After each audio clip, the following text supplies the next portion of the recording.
मित्रों, वित्तीय प्रबंधन के स्रोत के बारे में हम बात करना चाहते हैं।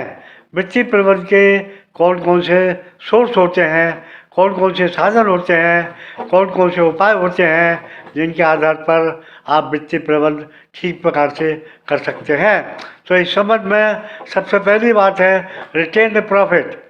रिटेन प्रॉफिट के मानी है कि आपका अगर बिजनेस पुराना है, अगर आपका कारखाना पुराना है, तो आपने अपने लाभ का कितना हिस्सा बचा के रखा है। ज़्यादातर क्या होता है, जो भी व्यापारी या उद्योगपति होता है वो पूरे लाभ को अपने कस्टमर को, अपने पूंजीपतियों को, अपने अंशधारियों को नहीं बांटता, बल्कि उसका एक हिस्सा बचा के रख लेता है। कहा यह आता है, समझा यह जाता है कि जो भी प्रॉफिट हो उसका कम से कम 20% हिस्सा आपको बचा के रखना चाहिए किसी रिजर्व फंड में, किसी गुप्त रिजर्व में रखिए, ताकि किसी को पता ना लगे कि बिजनेस में आपका प्रॉफिट कहाँ पर रखा हुआ है। इसको बोलते हैं रिटेन्ड प्रॉफिट, माने रुका हुआ प्रॉफिट, यानी किसी फंड में, किसी रिजर्व में जमा किया गया प्रॉफिट, उसको रिटेन्ड प्रॉफिट। ये प्रॉफिट ज़रूरत के वक्त आपको बिजनेस में जब भी जरूरत पड़ेगी उस समय इसका उपयोग कर सकते हैं और आपको किसी और पर आश्रित रहने की आवश्यकता नहीं होगी। दूसरा होता है लोन फाइनेंस। लोन फाइनेंस के मानी है कि अगर आपके पास पर्याप्त धन नहीं है तो आप बाज़ार से कर्जा ले सकते हैं। सवाल ये पैदा होता है कि वो कर्जा किससे लें।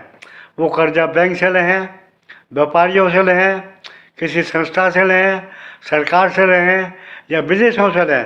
तो ये लोन फाइनेंस, इसका भी बहुत ज़रूरी है, क्योंकि लोन वो अच्छा रहता है जो अधिक मात्रा में मिले, जिसमें ब्याज दर कम देनी पड़े और जिसमें कठोर शर्त ना हो। अगर आपका सहज रूप से कोई लोन आसानी से मिल जाता है तो उस पर आपको ध्यान देना चाहिए, ताकि वो उस लोन के द्वारा आप अपने व्यापार को, अपने बिजनेस को, अपने धंधे को आगे बढ़ा सकें। इसी प्रकार से तीसरी बात होती है इक्विटी फाइनेंस। इक्विटी फाइनेंस मानी है अंशों के द्वारा आप किस तरह से वित्त प्रबंध करेंगे, किस तरह से अंश बेचेंगे, अंश बेचने की क्या तरीका निकालेंगे, क्या प्रक्रिया निकालेंगे, क्या पद्धति अपनाएंगे जिससे आपके अंश आसानी से बिक सकें। अंश के लिए आपको अगर कंपनी है तो रजिस्ट्रार ऑफ कंपनी से आपको अनुमति लेनी पड़ेगी, आपको प्रोस्पेक्टस जारी करना पड़ेगा, आपको वो अंश बाजार में बेचने पड़ेंगे। कुछ प्रोस्पेक्टस में आपको कंपनी के बारे में सारी बातें बतानी पड़ेंगी। कंपनी किस नाम से है, कंपनी का उद्देश्य क्या है, कंपनी के संचालक कौन है, कंपनी के मैनेजिंग डायरेक्टर कौन है और कंपनी कितनी पूंजी से स्टार्टअप करना चाहते हैं, ये सब बातें आपको बतानी पड़ेंगी। तब कहीं जाकर आपके अंश बिक पाएंगे।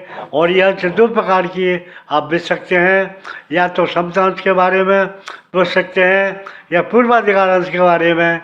आप इन दोनों में से या तो कोई एक ले सकते हैं या दोनों ले सकते हैं।